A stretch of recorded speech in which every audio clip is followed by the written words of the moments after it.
The world wants to be more like Kayla. And if that is her legacy and the footprint that she leaves on the world, then that is a wonderful thing.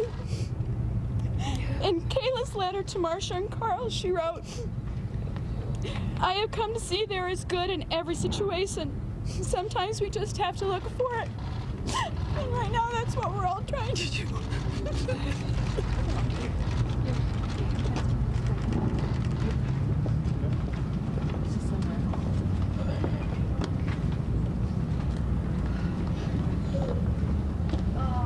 In Prescott, Arizona, a family and friends of 26-year-old Kayla Mueller, highlighting a life that was remarkable for her tender years, all of 26. But she went to Syria. She went to this dangerous region of the world to help out.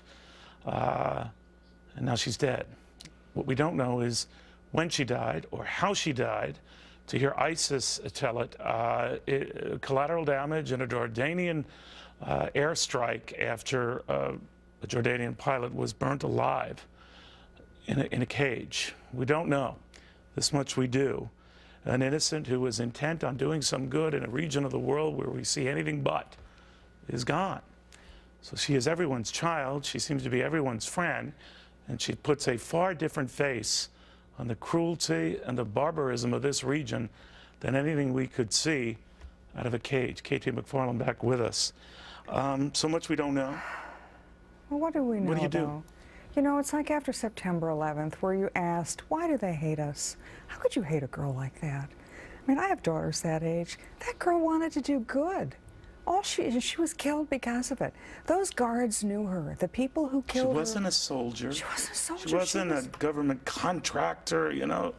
All she wanted to do was do good. I look at that and say, if people could kill someone like that, that's the face of evil. And you don't negotiate with evil. You don't deal with evil in any way other than kill evil, because they will kill and kill and kill the most innocent and lovely among us. That young girl was, all she wanted to do was to relieve suffering of others. And so what was her reward? They killed her. You know, you're going to hear from ISIS, hey, this is all Jordan's fault. We had nothing to do with this. That girl was killed by the people who held her hostage. And they took her because she was innocent, because she was available, and because she was vulnerable. I think it is the responsibility of the civilized world and our American leadership to say, enough. We will not let this happen again. You will not take our best among us. You will not do this. You are evil. We will recognize it. We will call it what it is, and we will have a plan to defeat you. We will defeat you economically, politically, militarily, ideologically. You will not do that to us again. You know, it's interesting when you look at just the barbarism of all of this. Of the 13 who were beheaded, or in the case of this last Jordanian pilot, burnt alive in a cage, 11 were humanitarian workers or those who were providing assistance to help people out. They weren't even soldiers. And they weren't even soldiers. But that's who they're making war against. They know they can't. To what end? Because they know they can't come up against a war machine of the West and defeat it. They know that our vulnerable point is asymmetrical war, is the technical term. They know that the way they get to us is to go after people like that. There's a reason that ISIS targeted journalists and aid workers. That's who they took hostage. That's who they've beheaded. Why are they done that? Because they want to show the world, stay away. If you're an aid worker, don't even come if here. Even if you're helping the very people who are targeting you. We don't get it, right? Yeah. I mean, we look at that and think she should have been celebrated. She should have been protected. She should have been encouraged. They look at that and say, vulnerable, weak, this is who we want to target. What comes of this? What do we learn from this? We minimize the threat of ISIS. We say it's fixation on blood, and if it bleeds, it leads. How do you fight a war when that's your mentality?